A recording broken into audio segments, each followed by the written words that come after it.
Chapter 3. Lots of people crossed our farm to get from down the hollow to the houses on the other side of our fields instead of following the road from the school all the way around the hill. I never minded, we knew everyone for miles around, but I was sometimes startled by the vagabonds who passed through from time to time.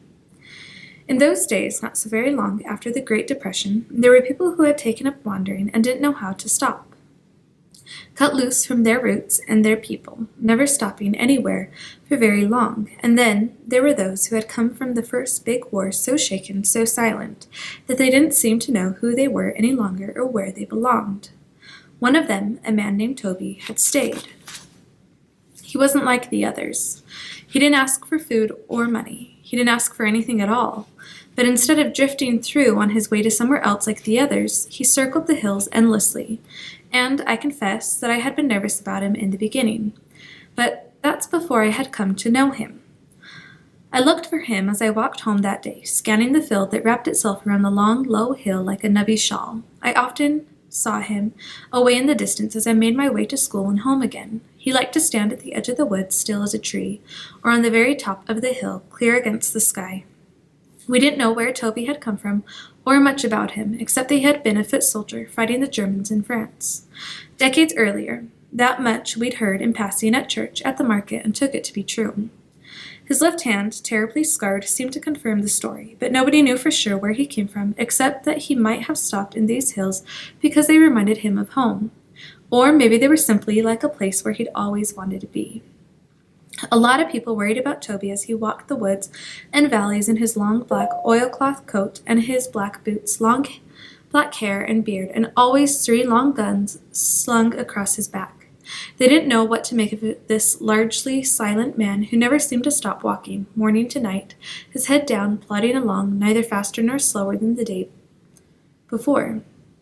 I sometimes pictured him huddled in a trench while 1,000 Germans ran around topside with bayonets fixed in spikes on their helmets and bloodlust in their eyes. Even though I was only 11, I knew enough about fear to conclude that being completely afraid, body and soul, was probably enough to make a person strange forever after. And that's what Toby was. Strange. Hard to know, but sometimes it's more than fear or shell shock that makes a man like he is, my grandmother said to me one afternoon, after Toby had first come to our hills. He wouldn't have been much more than a boy when he fought in that terrible war, but he must have seen and done things that would lay a strong man low. We'd heard that Toby was squatting in an old smokehouse in Cobb Hollow, down below the Glengarry place, along where we grew potatoes and corn. Nobody owned that smokehouse anymore, not since Silas Cobb had died and his old house burned up from a lightning strike. The smokehouse was set back away from the burned-out foundation of the house, mostly hidden in the trees and brush that had grown up around it.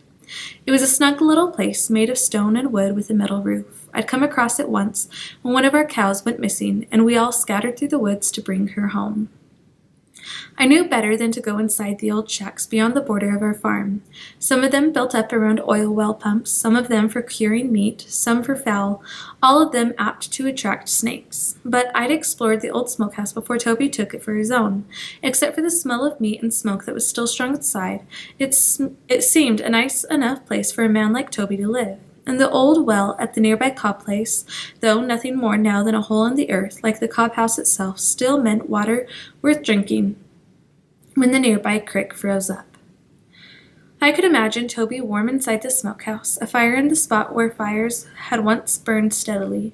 Perhaps he used the meat hooks dangling from the rafters overhead to hang his coat when he wasn't in it, his guns when they weren't slung across his back. On one, his black cat, on another, his camera. We'd all been surprised when Toby had asked to borrow our camera, which was now his, more or less. It was amazing that he had spoken at all, that he had come close enough to any of us to make such a request, that he had suddenly seemed excited about something, especially something like photographs, but he had, and the whole thing had been an accident. When I was 7 and Henry 5, James 3, my mother had taken us to the Horns, the big department store in Pittsburgh, to have our portrait done. My mother had one picture of herself taken with her whole family shortly before her mother died. It was pressed in the family Bible, brown as summer dust. My father had many portraits of his forebears, a furious bunch of Scots, beetle-browed, mash-mouthed, goat-eyed, but nowhere in our house was there a simple picture of any of us smiling arm in arm. My mother wanted such a thing of her children, so she took the three of us to Horns and had us sit together for a portrait. The photographer told her that all portraits taken that month would be entered into a contest for a Kodak camera and a lifetime supply of film and processing. "And when would I have time to take pictures of anything?" she said, smiling as she paid the man. 3 weeks later, when a package arrived for my mother, we were astonished to find that it contained both our portrait, in which we all looked sweeter than we really were, and the news that we had won the camera. It was also enclosed, along with a dozen spools of film to get us started and some special envelopes for sending them in to be developed. It was as if we had received a tiny spaceship or a time machine. So astounding was the gift. Word soon spread, and before long our neighbors were dropping in on Sunday afternoons, still in their church clothes, angling for pictures. My mother was too busy to oblige them. Aunt Lily was willing to take the pictures, but she was so bossy and critical of her subjects that they always looked as if they'd had the flu in their pictures. When people saw the results, they asked for another round with another photographer, which was a waste of film and time. I tried my hand at it, but I tended to lop off their heads. So people stopped coming after a while, and the camera gathered dust until one afternoon, when the peaches were in their brief blossom and the sun behind them made a rosy miasma of the orchard, I took the camera out to try to save the sight. I stood at the top of the orchard and took one picture after another, lowering the camera in between to sigh and breathe the chill pink air.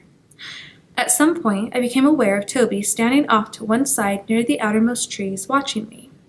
I'd never spoken to him, had always found myself at least a field away from him until now, and I'd never known him to watch a person the way he was watching me, to stand still for so long in one place. I slowly pointed the camera in his direction, expecting him to shy from it as if it were a gun, but he didn't. I took his picture, even though, through the lens, from such a distance, he looked like nothing but a smudge of darkness in a hat. When he began to walk toward me, I waited. It was full light out, and I was on my own farm. There was no reason to be nervous. That's what I told myself, but I was only 9 back then, too young to be very brave.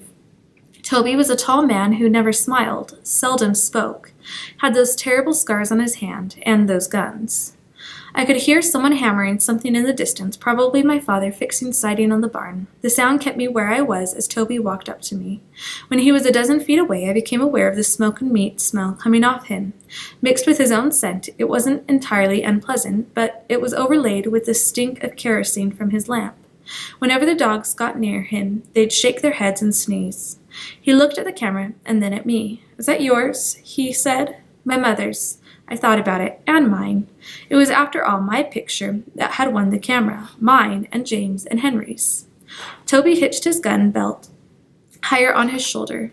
I'd held a gun before. 3 must have been very heavy. His black coat, long and stiff, had a high collar that framed his neck and made him look bigger than he was, like some animals will rough up their fur for purposes of warfare. "You taking pictures of the blossoms?" I nodded. "And you, just one of you. Do you want it when it comes in?" Toby shook his head. "I know what I look like." I wondered how many years it had been since he'd seen himself in a mirror. He was staring at the camera. I took the strap from around my neck. "You want to try?" I held the camera out toward him. Toby glanced at me and then away, at me again and away. At the blossoms, then back over his shoulder toward the fields just plowed for planting. At a line of blue spruce higher than anything else for a mile, he walked close, took the camera, stepped back. "I'll bring it back tomorrow if that's all right." I was a little startled. From saying nothing to me ever to now taking this liberty was surprising, but I didn't know how to say no, not to an adult, and I didn't think my mother would mind. She often made an extra loaf of bread or pot of jam for Toby. She wasn't scared of him. I didn't think she'd mind if he used the camera for a day. And so that was the beginning of a change in our lives. Had we not won the Kodak, had the peach blossoms been less beautiful that year, had Toby been elsewhere on his walk that day, had I fled from the sight of him, had I said no, Toby would not have learned how to take the pictures he took and eventually been given the camera for his own.